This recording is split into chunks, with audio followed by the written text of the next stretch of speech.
Assalamualaikum warahmatullahi wabarakatuh. Selamat datang lagi sahabat di channel One Opini dimanapun Anda berada saat ini. Pada video kali ini masih seputar tentang soal banjir di Bekasi, yang dimana sampai hari ini belum surut total juga. Dan kemarin Bapak Prabowo Subianto, presiden kita, mengunjungi lokasi tersebut bersama Mas Teddy dan tidak memakai perahu karet, pelampung, helikopter, tetapi memakai sepatu boots di lokasi di sana, berbasah-basahan juga bersama masyarakat. Dan sampai di sana Bapak Prabowo berbuka puasa bersama masyarakat. Alangkah indahnya melihat ini. Nah, bagaimana videonya sahabat-sahabat? Kita lihat dan dengarkan berikut ini.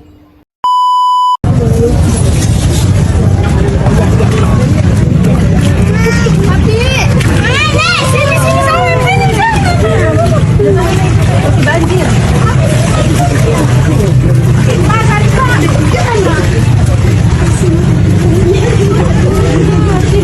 Umurnya berapa? 15? Iya. Kelas berapa? Kelas 9. Masih sekolah? Oh.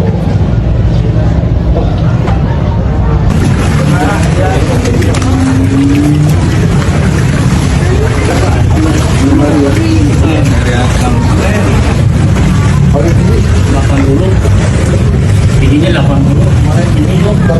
Iya, ini pasti juta ya Pak. Itu di atas ya. Ini naiknya. Habis untuk mengungsi kemana? Udah bikin aja. Di dalam mana? Kan saya gagal-gagal itu perempuan saya jatuh kemarin.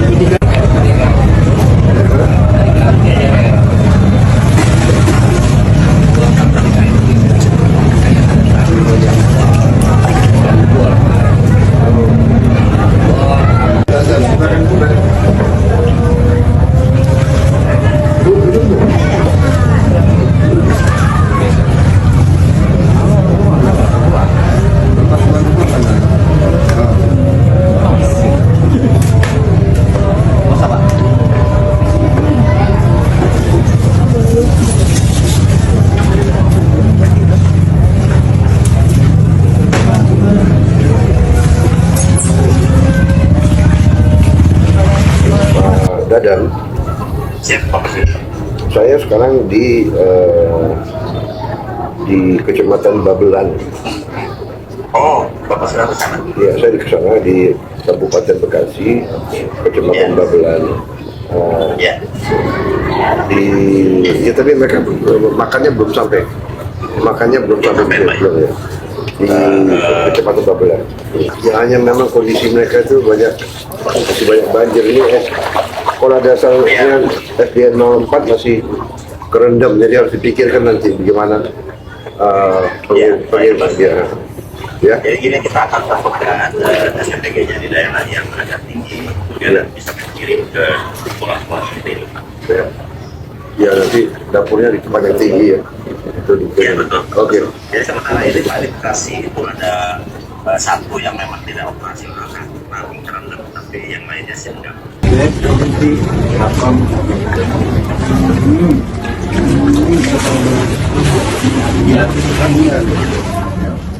Ibu, banjir sudah berapa lama, Bu? Ada 2 mingguan. 2 mingguan. Iya. Kalau tingginya seberapa, Bu, waktu banjir? Waktu banjir pertama itu sedengkul, terus yang terakhir yang besar itu sepinggang. Sepinggang. Ini ya. Ibu sempat ngungsi, Bu? Ngungsi sekarang juga belum pulang. Oh, udah berapa hari, Bu, ngungsi? Ngungsi ada 1 minggu. 1 minggu. Iya. Gimana, Bu, kedatangan Pak Presiden ke sini, Bu? Aduh, bahagia, Ibu. Sangat terharu Bapak Presiden mau berkunjung ke rumah Ibu. Harapan Ibu gimana, Bu, kedatangan beliau? Harapan Ibu, ya minta yang terbaiknya aja Ibu mah. Apa kata Bapak Presiden? Bapak Prabowo yang saya hormati, Pak, saya itu kaget, Pak. Bapak ini mengunjungi warga terkena korban banjir ya, di lokasi banjir. Kok ya jalan kaki, Pak? Becek-becek ya, di air. Harusnya nggak begini, Pak Prabowo ya. Bapak itu jangan gitulah, Pak ya. Minimal Bapak itu naik kapal apa namanya, kapal karet gitu kan. Terus pakai pelampung biar safety gitu, Pak. Bapak kan Karena sudah dicontohi itu Pak sama wakil gubernur DKI ya. Kalau Bapak nggak mau naik kapal ya minimal Bapak naik helikopter gitu loh, kayak Pramono Anum gitu loh Pak ya. Masa sekelas presiden Pak harus becek-becek ya di air, menjumpai rakyat ya, mendengarkan aspirasi rakyat, masa gitu Pak? Enggak gitu juga Pak. Sekelas gubernur aja, wakil gubernur aja enggak gitu Pak ya. Mas Gibran juga tuh aneh-aneh juga, baju sampai belepotan, ngapain? Tiru tuh si Rano Karno wakil lu ya kan, naik kapal Mas, bukan jalan kaki. Aneh kamu itu ya. Wih, memang Pak Prabowo ini keren, sama dengan wapresnya si Gibran.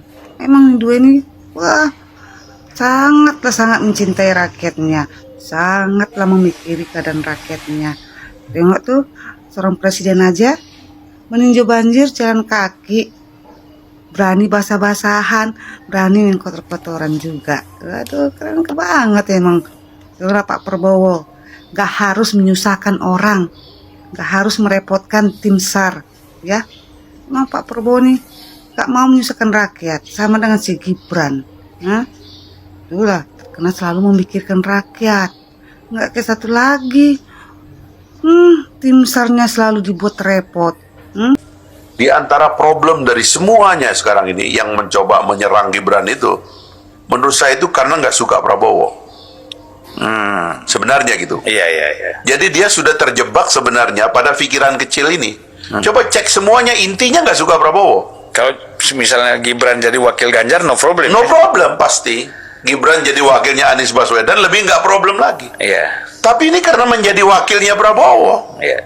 Dan mereka terjebak pada pikiran kecil tentang orang. Mereka sudah memblacklist orang yang bernama Prabowo. Saya tahu ini kalau kita cerita bagaimana orang-orang itu sampai pada kesimpulan itu, ya menurut saya itu agak memalukan begitu ya. Karena soal ketersinggungan dengan gaya, ya kan, soal kekecewaan dari fakta bahwa dia berasal dari rezim Orde Baru dulu, yang orang tidak tahu bagaimana tarik-menarik dinamika antara Prabowo dengan rezim Orde Baru. Kenapa di elit-elit militer dia itu menjadi, pada waktu itulah dianggap pengganggu lah.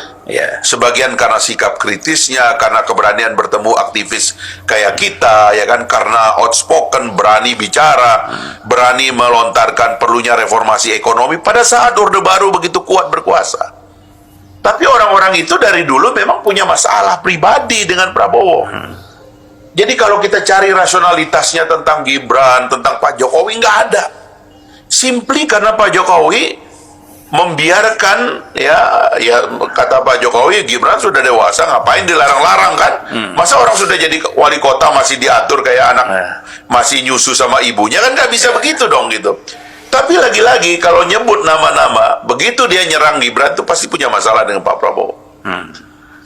Karena Prabowo ini menurut saya, ini yang kita baca sejarah ya, abang bayangkan aja, ini orang dalam bahasa lain ya, kalau kita bicara pemimpin-pemimpin pemersatu di dunia seperti Mandela gitu ya, itu orang-orang yang memang mengalami juga dalam dimensinya dia pahit getir dari hidup dalam transisi dari otoritarianisme, lalu mengikuti demokrasi, bikin partai politik, mengirimkan ribuan orang menjadi pejabat publik dalam transisi ini. Sehingga kalau dibilang ini tokoh demokrasi, dia aktif menghidupkan partai politik sebagai backbone inti dari demokrasi kita. Dan tekun dia bertarung berkali-kali, dan dia mengetawakan dirinya karena berkalah berkali-kali. Dia ketawain dirinya. Sering kalah katanya gitu. Datang ke Pak Jokowi katanya, Pak saya belajar sama Bapak, karena saya kalah sama Bapak 2 kali katanya. Di zaman Ibu Mega dijadiin wakil, nggak ada orang ribut, ya kan? Karena menjadi bagian dari mereka. Kemarin juga jadi menteri nggak ribut, karena dianggap membantu Pak Jokowi juga. Itu menciptakan stabilitas buat Pak Jokowi, nggak marah. Tapi begitu Prabowo mau mimpin, ini yang menakutkan mereka. Banyak nih kelompok-kelompok takut itu, saya mengerti.